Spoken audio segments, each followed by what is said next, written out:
তাহলে থানাতে যখনই মামলা দায়েরটা হবে সাথে সাথে ওয়ারেন্ট অ্যাক্টিভেট করা শুরু করছে। পুলিশের ক্ষেত্রে সমানে কোনো কাজ নেই।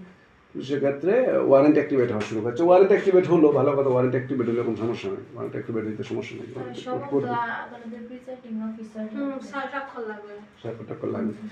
ওকে, ওয়ারেন্ট দেওয়ার পর এই আসামিটাকে আপনি জামিন করার জন্য মিস্টার করিম এর বিরুদ্ধে থানায় মামলা হয়, সে ম্যাজিস্ট্রেট আদালতের মাধ্যমে জামিনের জন্য আবেদন করে এবং তার জামিনযোগ্য ধারা অনুযায়ী, তার 496 ধারা অনুযায়ী তাকে জামিন মঞ্জুর করে আদালত। জামিন মঞ্জুর করার পর আদালত তার কাছে তাকে জামিন দেওয়ার পর সংশ্লিষ্ট থানাকে একটি পত্র প্রেরণ করবেন।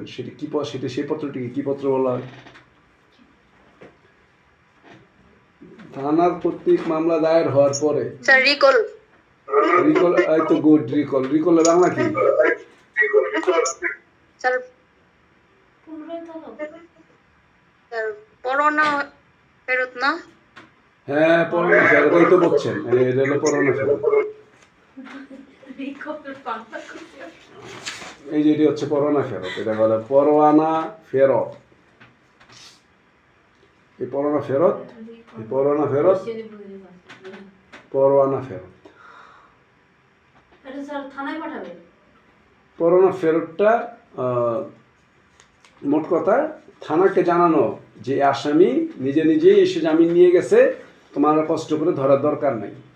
কারণ ওয়ারেন্টের ক্ষেত্রে বলা হয়েছে ওয়ারেন্ট কতক্ষণ বলবৎ থাকে, যতক্ষণ পর্যন্ত ধরা না পড়ে অথবা জামিন না হয়। একটা হলো যে আসামি পুলিশ ধরে ফেলছে ওখান থেকে উঠতে পারে, অথবা আদালত থেকে অর্ডার আসছে ফেরত দিয়ে দাও, এটা হতে পারে। আসামি ধরলো শেষ হয়ে যেতে পারে, বা কোর্ট থেকে যদি বলে তোমার ধরা দরকার নাই, আমি জামিন দিয়ে দিচ্ছি, কষ্ট করার দরকার নাই, তুমি রেস্ট নাও, তখন এই পরোয়ানা ফেরতের বিষয়টা আসবে। এই জাতীয় কাগজগুলো এরকম ছোট ছোট হয়, আমরা যে রিকল বলে বা পরোয়ানা ফেরত বলে, মানে পুনরায় কল করে এটা নিয়ে আসা। এটা তাহলে আমরা রিকল বিষয়টাকে আমরা দেখলাম, এই জায়গাটা আমাদের রিকলের বিষয়টা দেখলাম। আচ্ছা, ইন দ্য মিন টাইম আমরা এই আলোচনাগুলি করছি।